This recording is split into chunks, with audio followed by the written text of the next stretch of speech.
మోదీ శనివారం అయోధ్యలో పర్యటించారు. ఈ నేపథ్యంలోనే అయోధ్యధామ్ రైల్వే స్టేషన్, ఎయిర్పోర్టు సహా 15,700 కోట్ల రూపాయల అభివృద్ధి పనులకు శంకుస్థాపనలు, ప్రారంభోత్సవాలు నిర్వహించారు.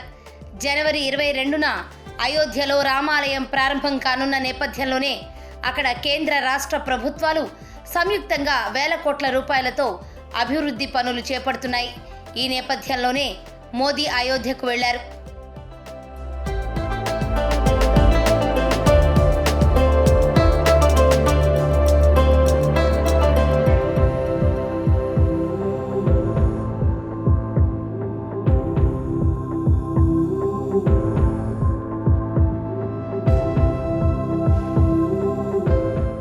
మోదీ పర్యటన సందర్భంగా అయోధ్య నగరాన్ని సర్వాంగ సుందరంగా ముస్తాబు చేశారు.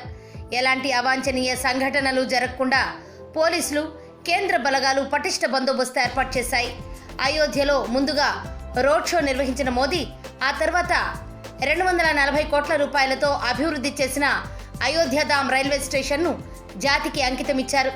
అక్కడి నుంచి 2 అమృత్ భారత్ రైళ్లు, 6 వందే భారత్ ఎక్స్ప్రెస్లను ప్రారంభించారు. అనంతరం మహర్షి వాల్మీకి ఇంటర్నేషనల్ ఎయిర్పోర్టును ప్రారంభించారు. అక్కడ నిర్వహించిన బహిరంగ సభలో ప్రజలను ఉద్దేశించి ప్రసంగించారు.